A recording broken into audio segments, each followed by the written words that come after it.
Yes, here we are. It's the physics video lecture.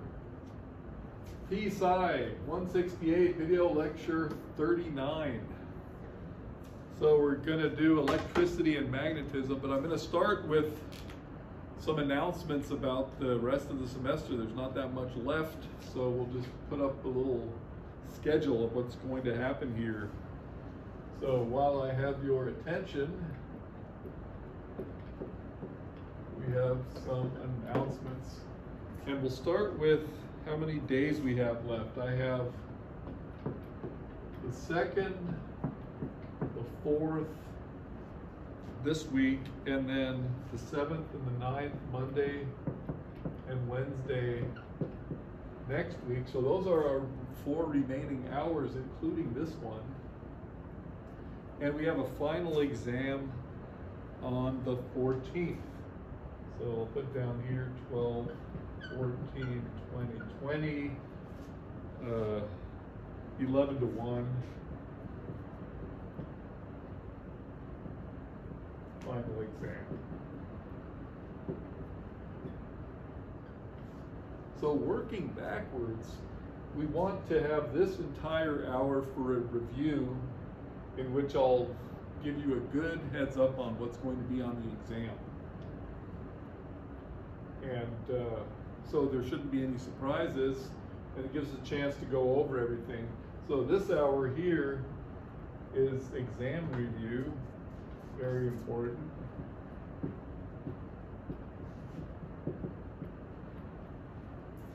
You know, pretty much in its entirety. Also, the last homework is due then.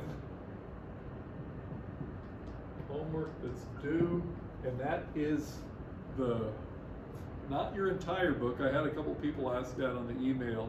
I just need to see a table of contents, an index, and at that point you will have numbered your pages, and you'll send me pictures, images of the table of contents, the index, and a couple random pages from the body of your book. So homework due here is table of contents plus the index, and therefore your book has to have been numbered, and you know, you'll be done by then. You'll be done by this time, right? Since it's just a review session, you'll be done, but you turn it in on that Wednesday.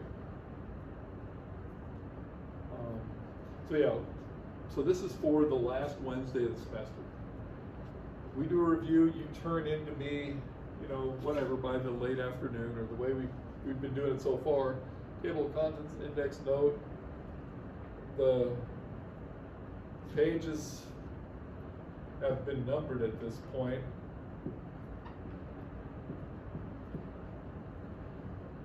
You know, people have over 100 oftentimes, and so I don't need the whole file by any means. But this thing with this table of contents and index, it's going to bring it all together. What is an index? I mean, it's an alphabetized list of basic concepts and vocabularies and whatever happened during the semester. So you alphabetize it. Just in case you didn't know, this is an alphabetized list, and under these headings, for example, you know, A to Z, I'll just put it as an example. Under S, you know, we would have satellite.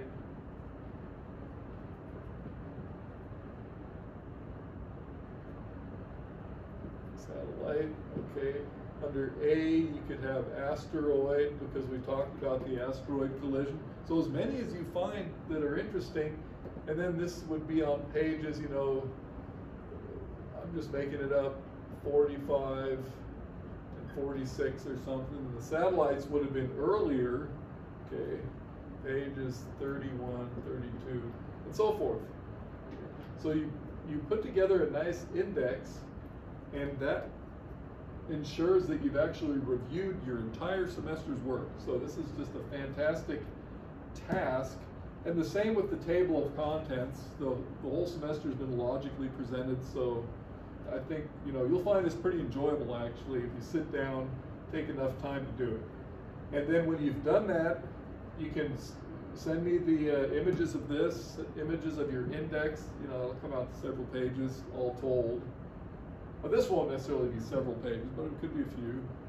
The alphabetization will be done by word or something very easily.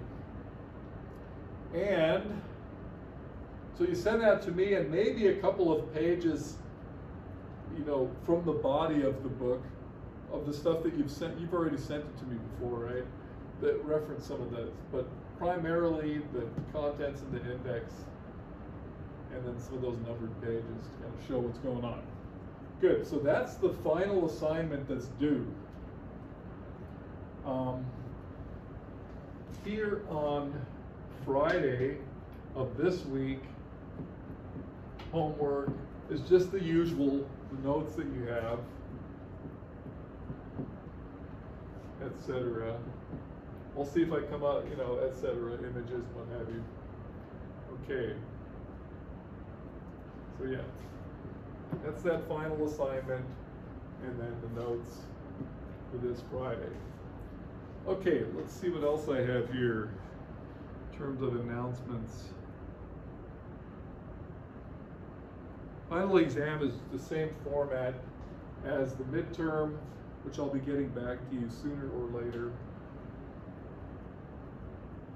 And like I said, we'll have a good review of what's going to be on the final exam. So, you know, thermal physics, heat engine, but whatever it is, we'll have gone over it again.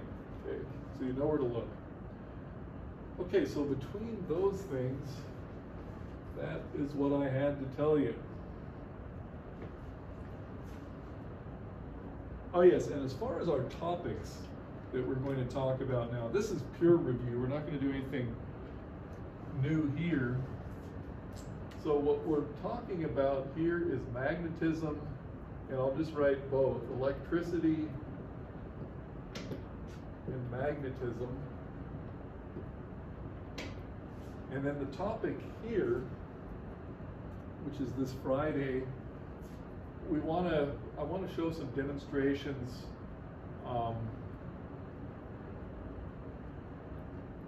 Little laws of demonstration. So motors, generators, and then here I'll just continue transformers and the grid, the electric grid. See how far we get on this. What's to be said is that this is a vast topic that we've just started talking about. From the standpoint of energy, though, we did a good job with electricity because we're able to calculate our energy usage and kind of understand what we have on the household level. And we can scale it up to the civilizational level. But what we don't have is the energy transmission. And for that we need to talk about magnetism. And I'll just give a little flavor of what's going on there. It's a wonderful subject, and maybe you guys will look into it some more. So today I'll get started on that, and Friday and following Monday I hopefully get some of the demonstrations in. I have a couple today, but some more of the demonstrations and tie it all together. Good, so I'll erase that and we'll get to work.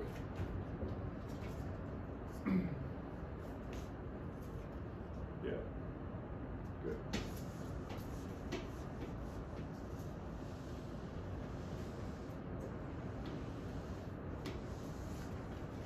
So I'm going to start with a review of some of the electrical formulas and their significance. So actually, let's start with energy.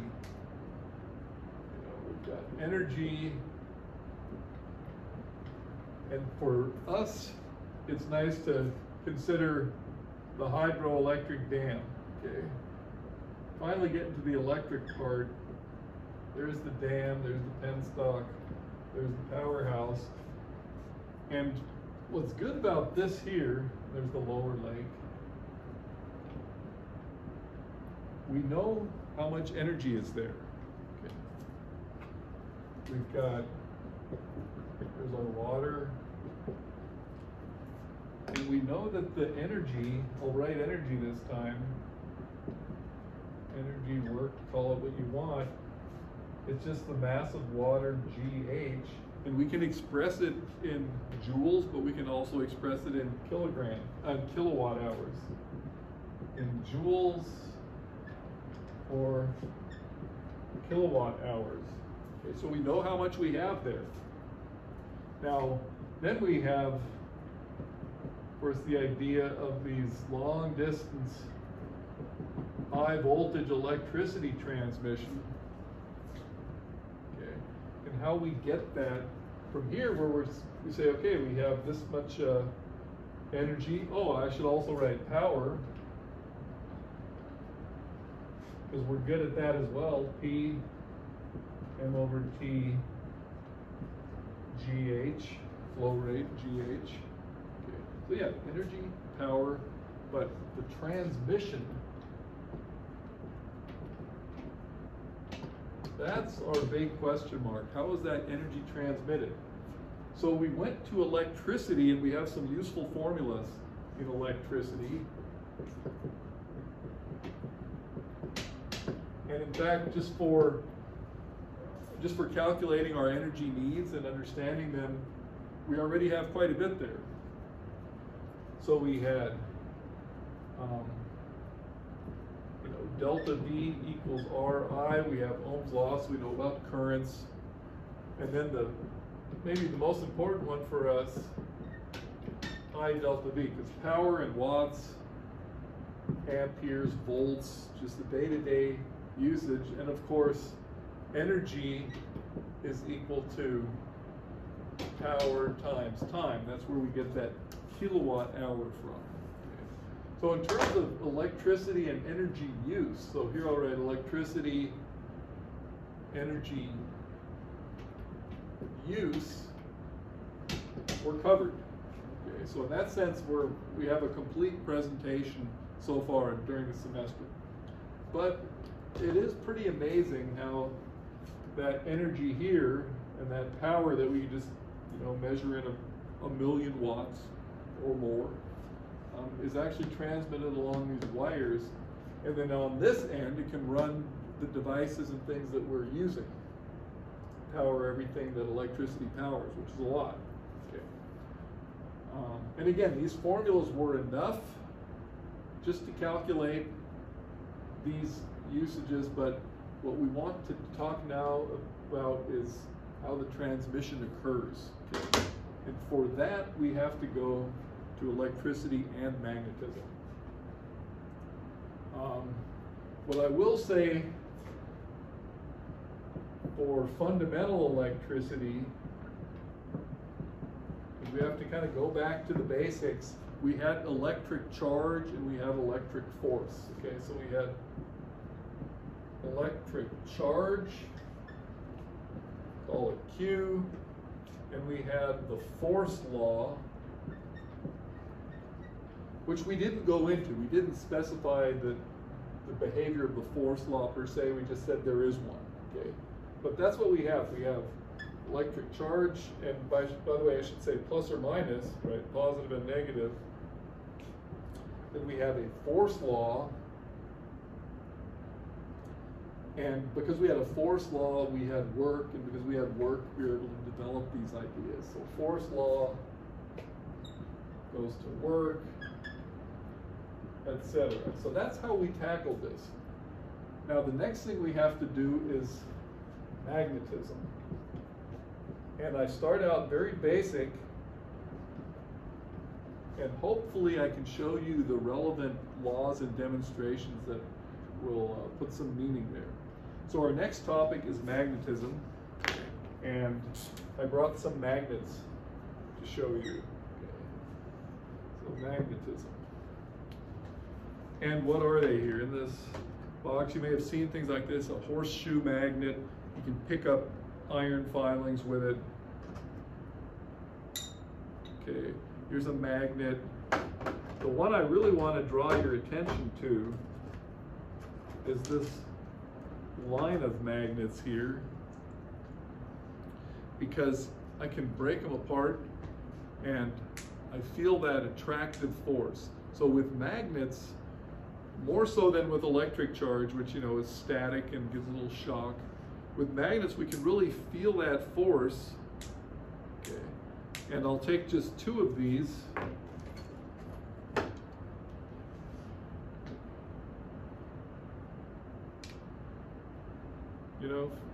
I don't need that tape on, so I'll just take these 2. Okay, so I have 2 magnets, okay, and there's an attractive force, and you guys maybe know that if you turn one around, bring them up to each other, there's a repulsive force. It takes a lot of effort to push them together. So I'm feeling a substantial force, and I can pick them up, it'll spin around. So there's a repulsion and an attraction. Okay, repulsion and an attraction. And so now I put these together. There's the repulsion, there's the attraction. So what's interesting is that I can break this magnet apart anywhere because it's just segments, and there will always be a side that attracts and the other side will repel. And you can't see it here. Well, I can't prove it directly, but I could do this. I have the small ones, repulsion, attraction. I could actually saw this one in half, and then I have these 2 discs, and the same property would hold, repulsion and attraction. So what we have here is, this interesting phenomenon. And let me start writing some of this down.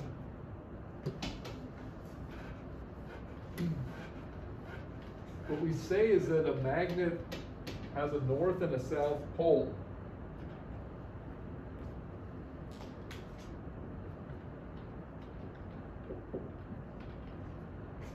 So here's a magnet, and I'll just write N and S. It has a north and a south pole. Yeah, where does that idea come from?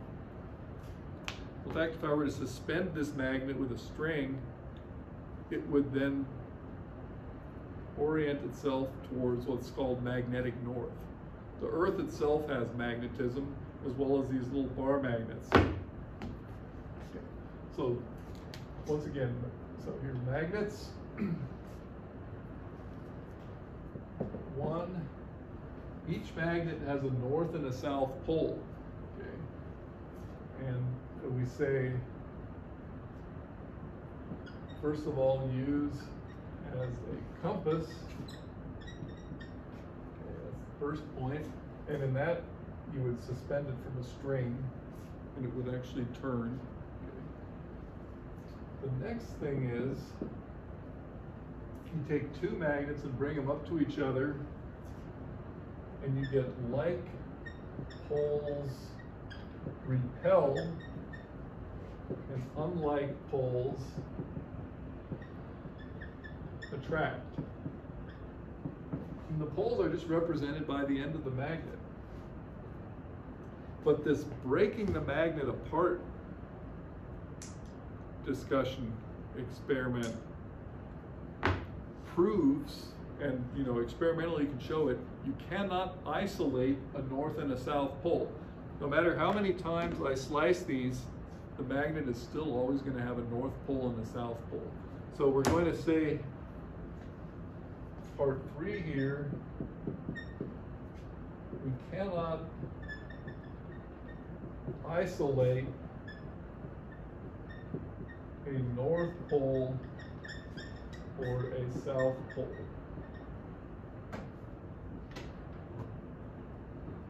South pole, I'll write it this way.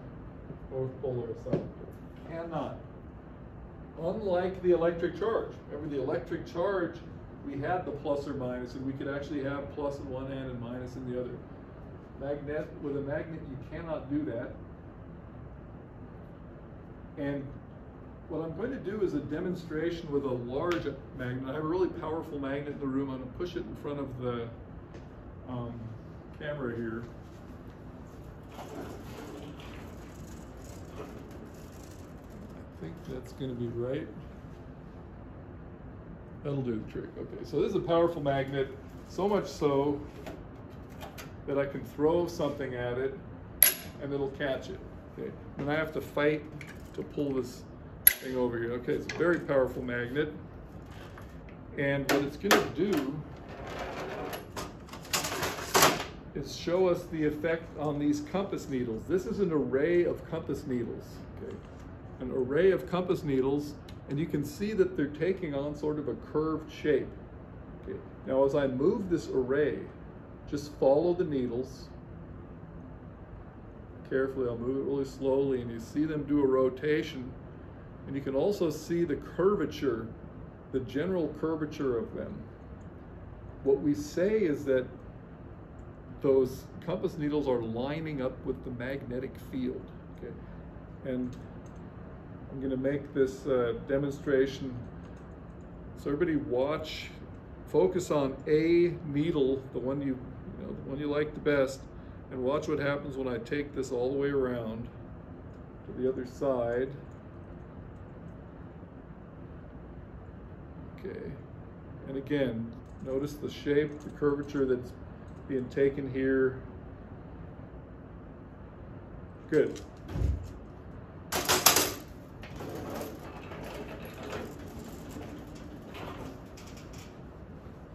Yeah, I'll draw what you saw there a moment ago. Namely, that compass needle did a full 360-degree rotation. So my next point here is going to be a little discussion point definition, the magnetic field. Okay. This is something we have to think about a bit. And the field concept could have been discussed when we were talking about electricity here, but we didn't talk about the field at that point. But this time we have to talk about it.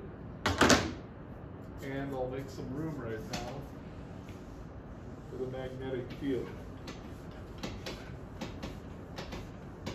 So what I'm going to do is just draw a bar magnet, once again, with the north and south pole.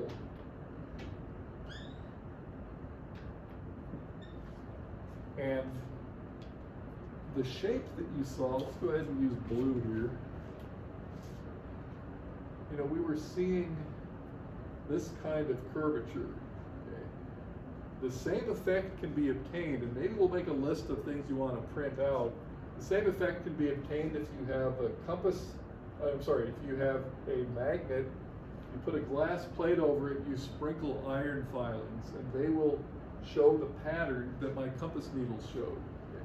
So the field that we saw, I'm going to go ahead and draw the official picture, and then I'll explain it. So the field lines look like this. Iron filings will do this.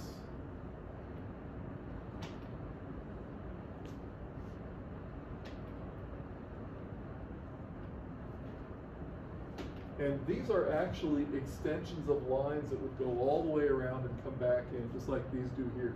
Now we're going to put arrows, and these arrows indicate the direction that the compass needles line up. So if you took a good look at one of those compass needles, it was horizontal and then it did a full 360 degrees and it was pointing in that way. So that's the importance of that demonstration with that powerful magnet that we just had here.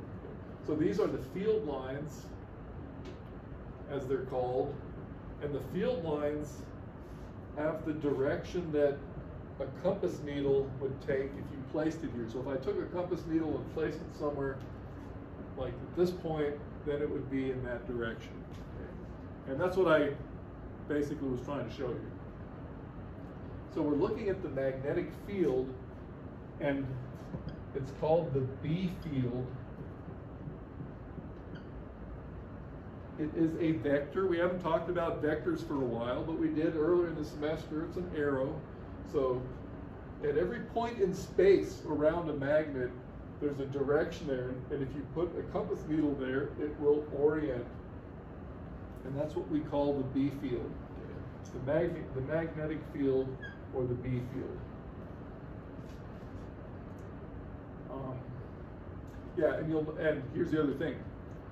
the convention is that the field vectors are pointing away from the North Pole and towards the South Pole. So they're coming in. Oh, you see these ones down here I got wrong. Okay. It's time to get it. The upper ones were right, pointing away, South Pole, and down here I also have to have the same thing, pointing away. So they leave the North Pole and they go to the South Pole, like that. So that's the convention, because a vector, let's write that down, vector field, right? A vector has a magnitude and a direction. Okay. Good. So that's the magnetic field. And in terms of images,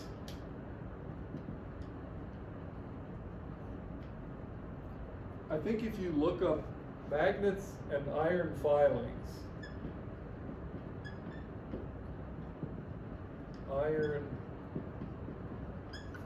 we have some good demonstrations of that here, but in this format I can't do them. Okay. So look up magnets and iron filings, get something for your book. Also, what this picture here is the field, B field of a magnetic dipole.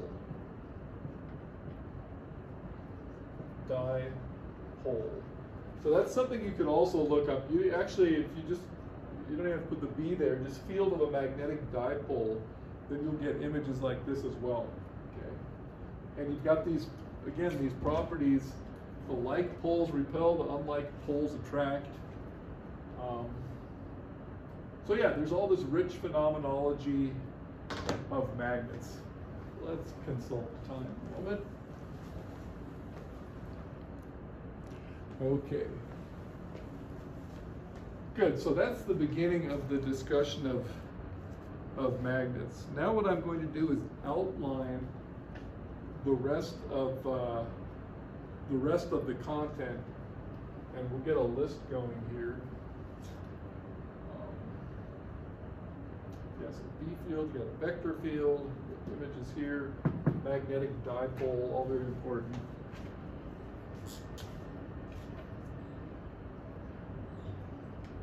The full discussion now of how this relates to electricity, energy transport, and everything else. That's what I'm going to list for you, and then we'll see how far we get. Okay. So you've got the magnets and their properties.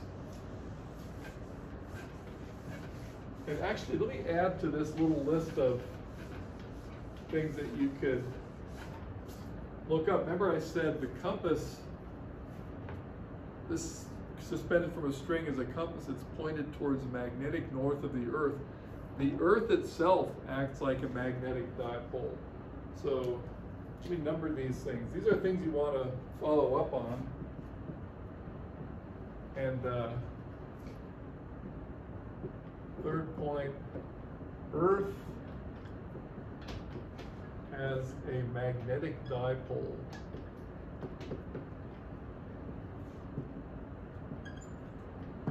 Turns out what we call the North Pole, because our North Pole of our compass points to the North Pole, is actually the South Pole of Earth's magnetic field. But you'll probably run into that if you look these things up. So once again, you got magnets and iron filings, B field magnetic dipole, same thing. And Earth itself is a magnetic dipole. Okay, so that represents just the richness of the magnetic phenomena. Now, let me outline how this works, and then in the next couple of hours, we'll see how far we get with it. By outlining it, I'll have at least mentioned everything. Okay, so I really have just a list here that I'll kind of expound on a bit. So our goal again is energy transfer. or energy transmission. How about that? Different word. Transmission.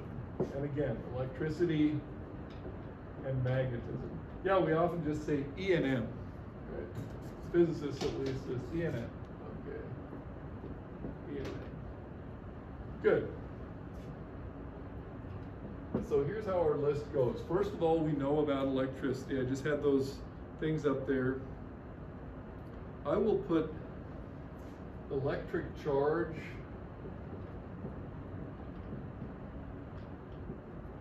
force, energy, power. And at the end here, I'll write power P is equal to I delta V. So that represents what we know about electricity and electric charge. Now, what we've just started studying is magnets and the magnetic field. So magnets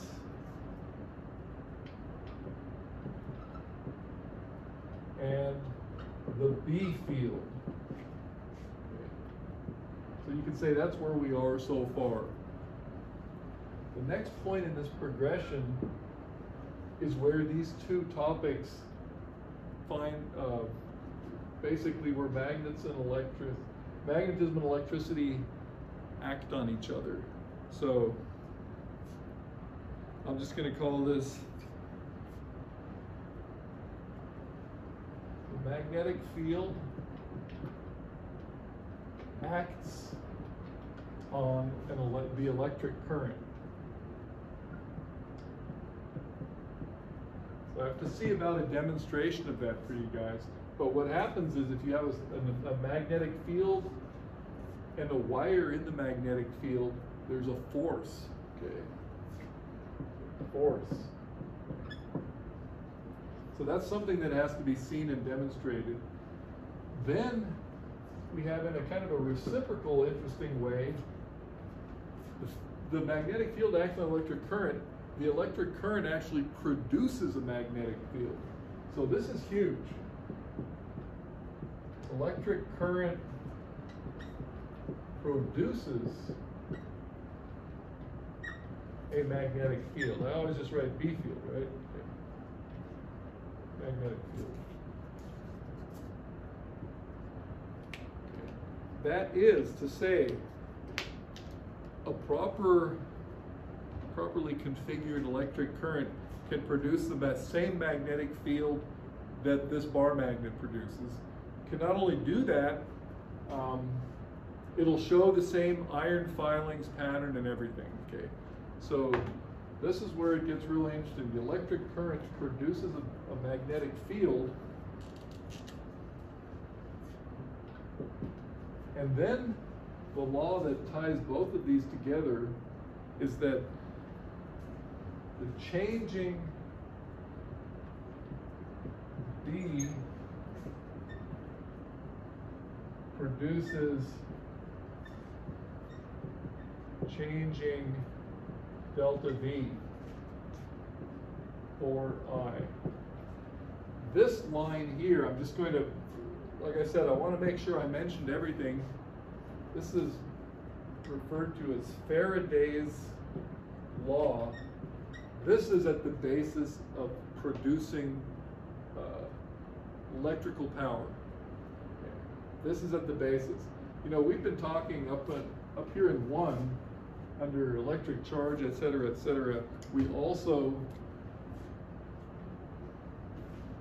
talked about batteries and capacitors, okay? And that was enough, you know, that was enough for us to principally discuss what we had to discuss. So batteries and capacitors. However, that's not how real large-scale power is produced. Okay. In order to do that, you have to go to these laws here, magnets. So changing the magnetic field, and in fact, it's the flux, which I'm going to introduce right now. I'll just give you the word, is what produces a changing voltage. Okay. And so that takes us to 6, generators, motors, and transformers.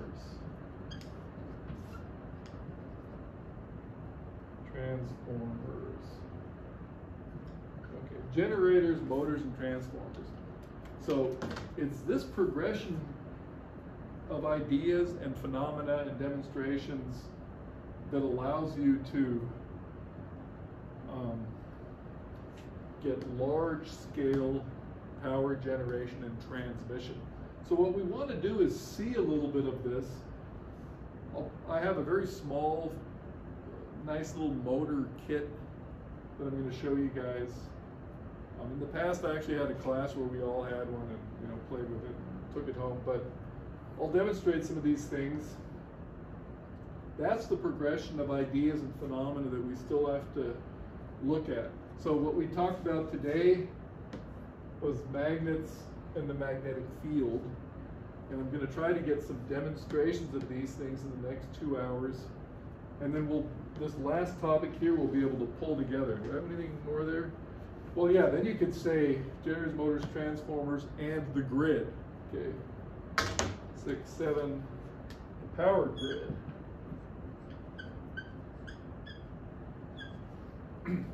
But as I said earlier, in terms of calculating and understanding, even our picture of the dam and transmission, the formulas that we did work with are adequate. But to understand how it actually happens, we have to do some electricity and magnetism. So these are all of the topics up here listed. I mentioned Faraday's law, very important. And we'll just see how far we get with this. Nothing can go wrong because, like I said, we've already nailed that aspect down pretty well already. So yeah, we'll do this Friday and Monday, and then the final Wednesday it'll be all review, and everything should work out nicely. Good. See you guys next time.